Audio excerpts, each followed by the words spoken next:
जय श्री महाकाल दोस्तों, स्वागत है आपका हमारे चैनल यूएम एस्ट्रोलॉजी में। दोस्तों, सितंबर का महीना चल रहा है, 2021 है ये, ठीक है। और श्राद्ध के दिन चल रहे हैं और श्राद्ध में पूर्वजों को याद किया जाता है, उनकी पूजा उपासना की जाती है। तो आज का जो हमारा टॉपिक है वो हमारे पूर्वजों से रिलेटेड है, ठीक है। पूर्वजों की वजह से कुंडली में कुछ दोष हो जाते हैं, कर्म के सिद्धांत पर होते हैं, जिसको बोलते हैं पितृदोष। तो आज का जो हमारा टॉपिक है हमारे पूर्वजों के ऊपर ही है, पितृदोष। कुंडली में एक दोष बन जाता है पितृदोष, ठीक है, जिसका हमारे जीवन पर बहुत गहरा प्रभाव पड़ता है।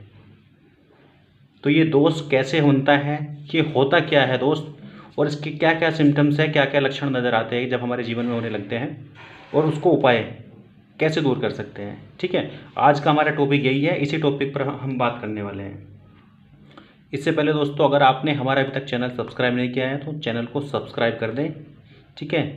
यहाँ पर आपको रियल ज्योतिष मिलेगा, ज्योतिष के नाम पर फ्रॉड नहीं होगा, कोई लूटा नहीं जाएगा, ठीक है। मैंने ज्योतिष की बहुत वीडियो देखी है जहाँ पे तरह तरह की धारणाएं चल रही है और बहकाया जा रहा है और अच्छा खासा पैसा लिया जा रहा है, ठीक है।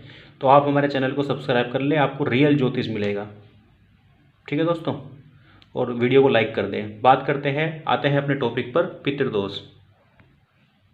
देखिए, नाम से ही स्पष्ट हो रहा है पितृ। पितृ कौन होते हैं? पितृ होते हैं हमारे पूर्वज, ठीक है दोस्तों। हमारे जो पूर्वज होते हैं वो हमारे पितृ होते हैं। जैसे कि जो हमारे बड़े बुजुर्ग हैं, जो एक्सपायर हो गए हैं, जो अब इस दुनिया में नहीं रहे हैं, ठीक है।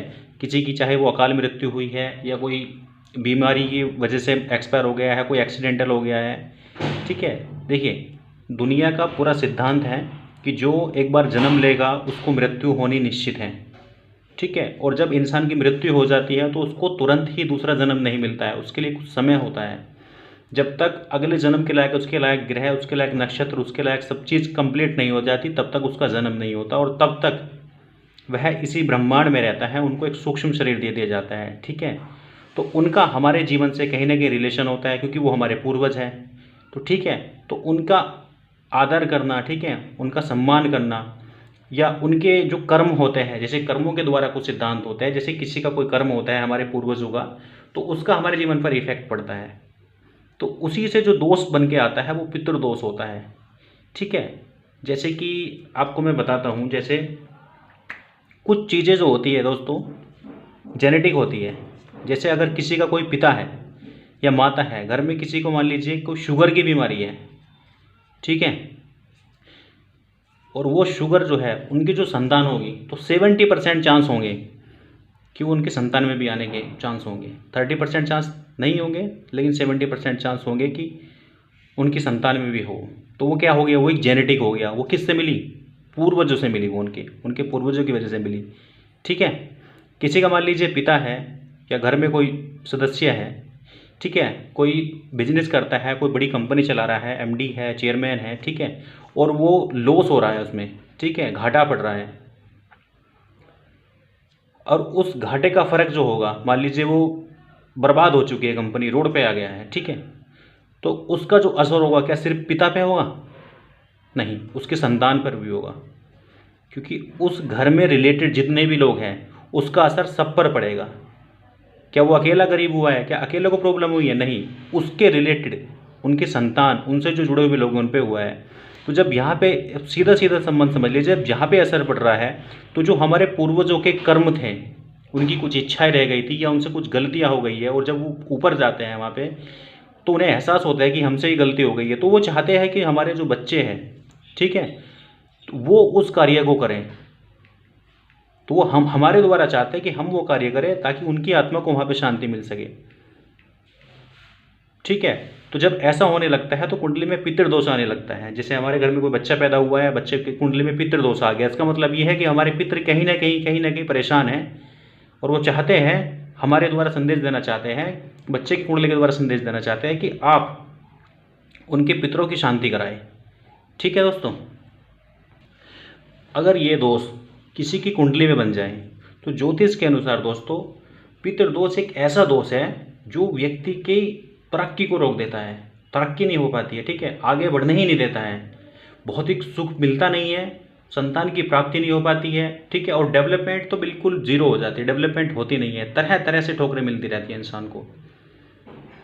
आपने किसी किसी ऐसे परिवार को देखा होगा, लगता है कि पूरे के पूरे परिवार पे जैसे किसी ने कुछ काला साया पड़ गया है, मतलब कुछ हो ही नहीं पा रहा है, ना घर में कुछ बरकत हो रही है, ना कोई रहमत हो रही है, जॉब रोजगार भी प्रॉब्लम में आने लगा है, ठीक है, कुछ मांगलिक कार्य घर में हो ही नहीं रहा है, सारी समस्या आने लगी है। तो ये सब लक्षण जो नज़र आते हैं ये कहीं ना कहीं आपके पितृदोष के रिगार्डिंग ही होते हैं, पितृदोष से ही जुड़े हुए होते हैं। ठीक है दोस्तों, कुंडली में पितृदोष बनता कैसे है, देखिए जैसे ही आपकी कुंडली है, ठीक है, मान लीजिए आपकी 1 नंबर की कुंडली है मेष लगन की, 1 2 3,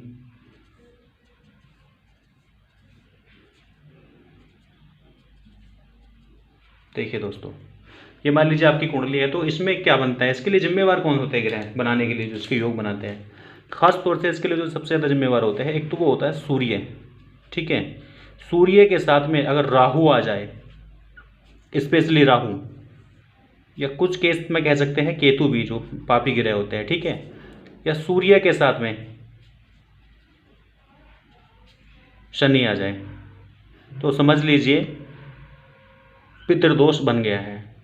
ठीक है दोस्तों, ये लक्षण होते हैं। ठीक है, ये देखिए ये माता का भाव होता है और ये पिता का होता है। अगर यहाँ पे मान लीजिए कुंडली में यहाँ पे सूर्य है, कुंडली में आप जब देखोगे ना अपना लगन चार्ट, तो उसमें लिखा रहेगा ठीक है, सूर्य, और उसी के साथ में लिखा रहेगा राहु, समझ लीजिए पितृदोष बन चुका है। ठीक है, सूर्य और राहु। अच्छा, अब आपको ये देखना कैसे है कि किस भाव में बन रहा है, किस में नहीं, क्या सभी में पितृदोष होता है? नहीं दोस्तों, इसके लिए कुछ स्पेसिफिक भाव होते हैं, मैं आपको बताता हूँ कौन से भाव होते हैं वे। देखिए ये मान लीजिए जैसे एक तो पहला भाव देखा जाता है, ठीक है, यहाँ पे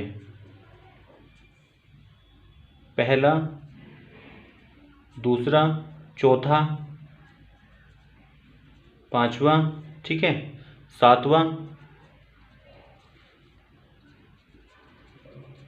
ये और ये पितृदोष दर्शाता है। बाकी थर्ड भाव में नहीं बनता है, 6 में नहीं बनता है, 8 में नहीं बनता है, ठीक है, 11 में नहीं बनता है, 12 में नहीं बनता है। और इसमें जो सबसे ही ज़्यादा प्रॉब्लम क्रिएट होती है, जो हमें जीवन में बिल्कुल परेशान हो जाते हैं, ये भाव होता है सबसे ज़्यादा, और एक ये भाग्य वाला होता है। ठीक है दोस्तों, ये हमारा भाग्य का होता है, ठीक है, दान का होता है, ठीक है, छोटी मोटी यात्राओं का होता है। 10 नंबर पिता का होता है, आपके कर्म का होता है, आप जो कार्य करते हैं कर्म बिल्कुल पूरी तरह से तबाह हो जाता है इसमें। ठीक है, वैसे तो सूर्य के साथ में अगर राहु आ जाता है तो उसको सूर्य ग्रहण भी बोलते हैं, ठीक है, लेकिन ये अगर कुछ विशेष परिस्थिति में विशेष भाव में बन जाता है तो उसको बोलते हैं पितृदोष। ठीक है दोस्तों, जैसे मैंने लिखा सूर्य के साथ में राहु, यहाँ सूर्य के साथ में अगर यहाँ पे शनि भी आ जाएगा तो भी ये पितृदोष बन जाएगा। ठीक है दोस्तों, देखिए दोस्तों कुछ कंडीशंस में ऐसा हो जाता है कि मान लीजिए सूर्य के साथ में शनि आ गए, ठीक है, तो पितृदोष हो गया। लेकिन कभी कभी ऐसा होता है कि सूर्य के साथ में शनि आने से सूर्य शनि को अस्त कर देते हैं। जिस कंडीशन में अगर शनि अस्त हो गए हैं तो समझ लीजिए फिर वहाँ पे पितृदोष नहीं रहा, वो कट चुका है। ठीक है दोस्तों, और सूर्य के साथ में, हाँ, सूर्य के साथ में अगर शनि आ जाते हैं, वो अस्त हो जाते हैं, तो समझ लीजिए वो दोष कट चुका है। अब बात करते हैं दोस्तों इनके लक्षण की,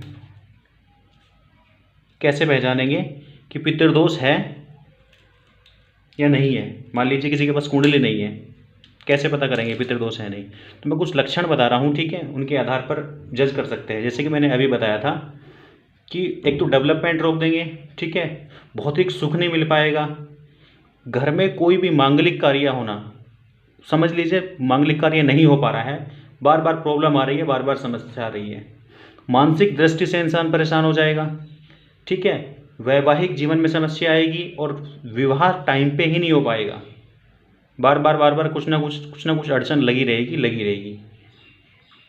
ठीक है दोस्तों, घर में जैसे छोटा बच्चा कोई हो रहा है, बार बार एक्सपायर हो रहा है, छोटे बच्चे हुए एक्सपायर हुए हैं, या पेट में ही गर्भ धारण कर रहे हैं तो प्रॉब्लम आ रही है वहाँ पे भी। तो ये छोटी छोटी चीज़ें हैं, कहने का मतलब होता है ओवरऑल आपको दुखी, परेशानी, कहीं ना कहीं परेशानी बनी रहेगी। ठीक है दोस्तों, इस दोष का उपाय जो है, देखिए बहुत ज़्यादा बड़ा उपाय करने की ज़रूरत नहीं, छोटे छोटे उपाय भी बहुत होते हैं इनके लिए। सबसे मेन है आपके पूर्वज खुश रहे, बस।